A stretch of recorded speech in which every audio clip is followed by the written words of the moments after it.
Good morning, Alan. Hello, everyone else, and welcome to TARDIS Spider.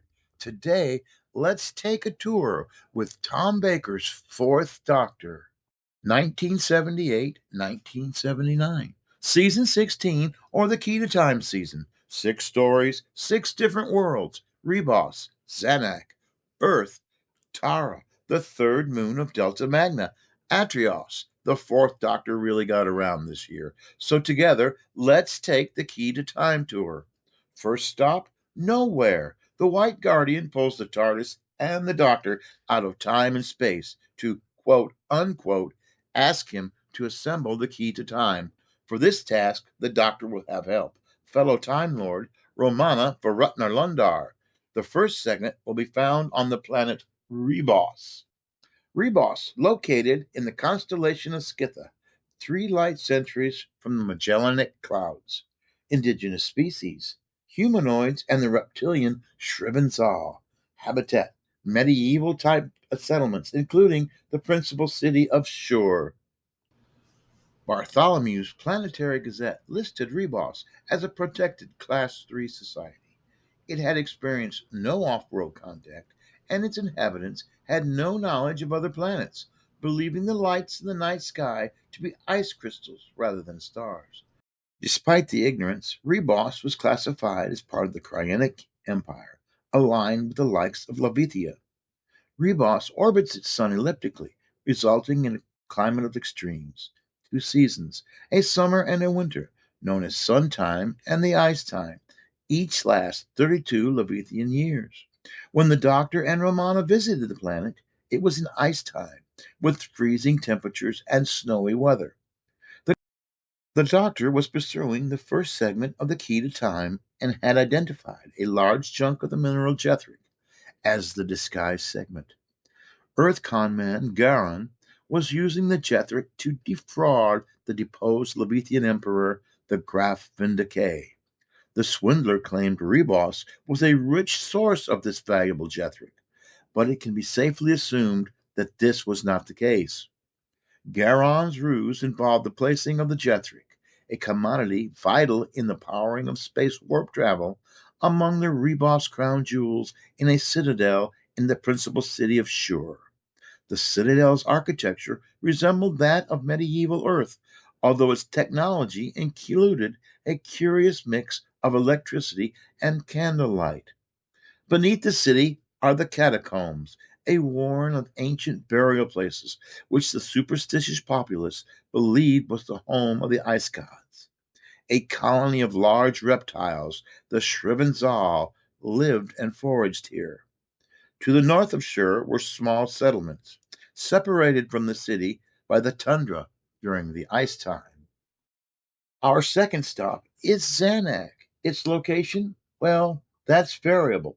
Indigenous species, humanoids. The telepathic members of this populace are called Mentiads. Habitat, rural and temperate, with one major center of population. Zanak was apparently a happy and prosperous planet until the reign of Queen Xanthia. She staged galactic wars. Legend says she lived for hundreds of years and that towards the end of her reign, the captain arrived, falling from the sky in a mighty ship. When the Doctor encountered the captain, he ruled from the bridge, a futuristic building constructed partly from the materials salvaged from his crashed ship.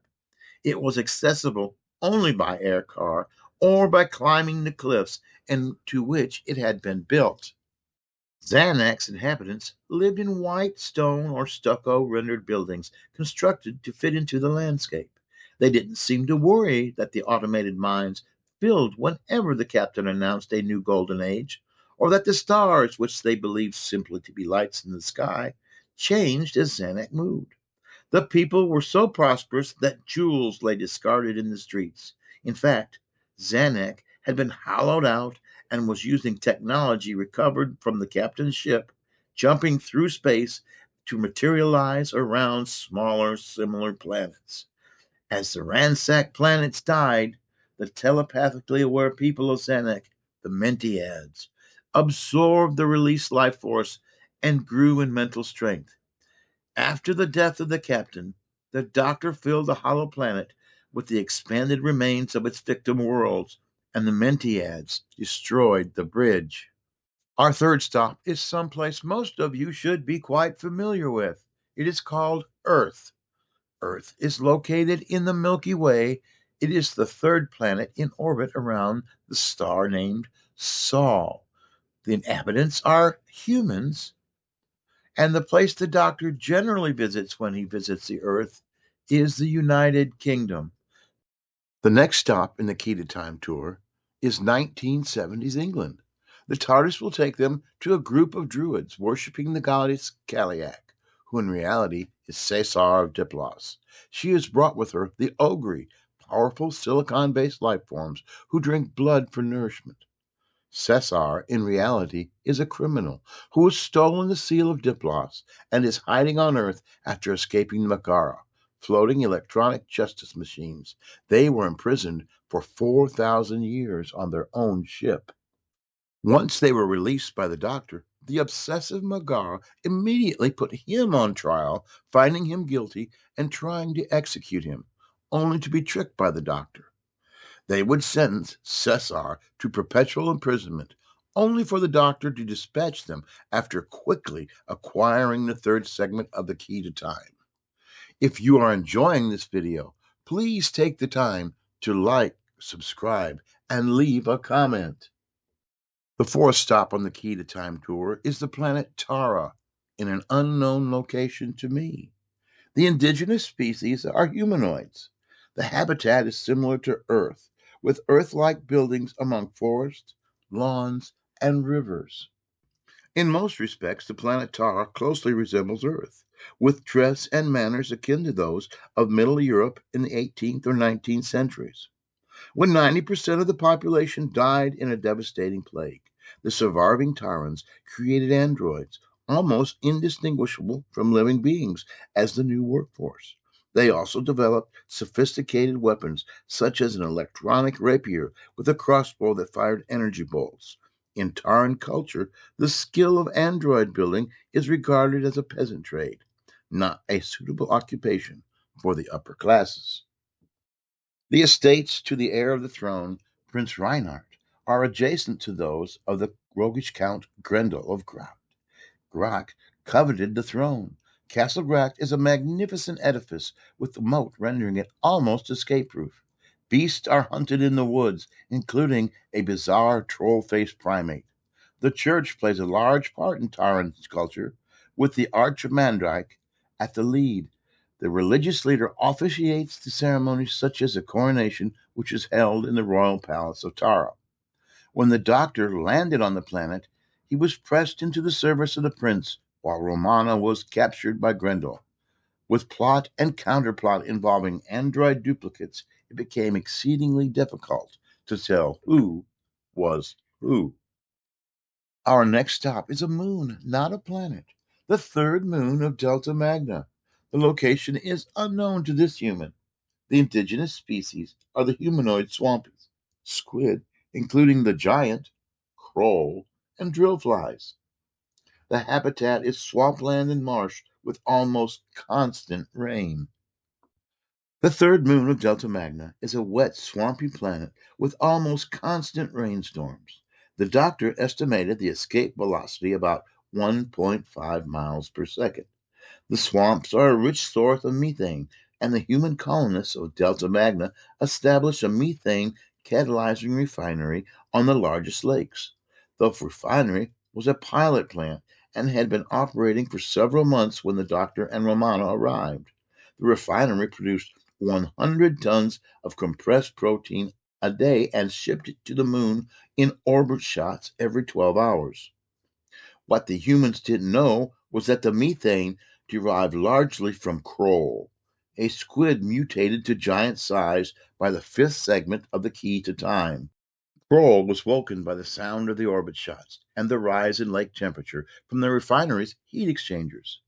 Also close to the lake was a swampy settlement. The swampies were green-skinned humanoids with a primitive culture. They are originally indigenous to Delta Magna.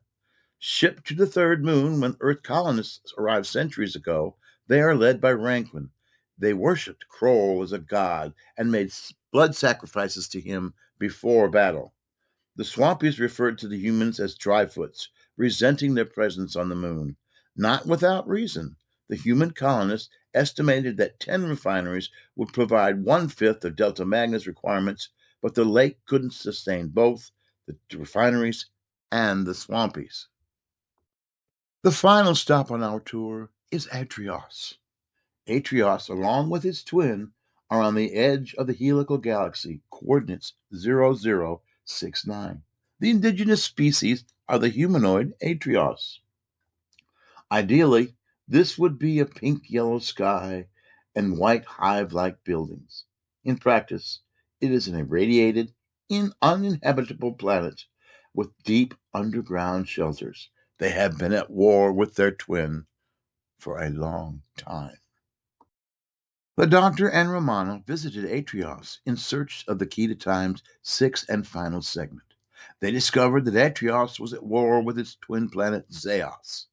Atrios' galactic coordinates should have been 0069, but the TARDIS materialized at 0080100040. This was because Atrios had been displaced from its orbit by a hidden third planet, the world of the Shadow. The Shadow had manipulated the war in the interest of the Black Guardian. Leadership was divided between the ceremonial, represented by Princess Astra, and the military, led by the Marshal. The latter was the Shadow's puppet, determined to win a military victory at any cost. Televised propaganda sustained public support for the war despite the radiation-devastated surface, substantial civilian losses of life, and overcrowded underground hospitals. The complex in which the TARDIS landed was 400 meters below the planet's surface and divided into lettered blocks. K Block had been closed for years because of a radiation contamination, but contained a secret transmat allowing the Shadow's agents to move from his world to Atrios to Zeos. And that's the final stop on our sixth stop, Key to Time tour. I hope you've enjoyed this tour, and I want you to come back for our next journey to the worlds the Doctor has visited. So enjoy your journey through time and space. Good night.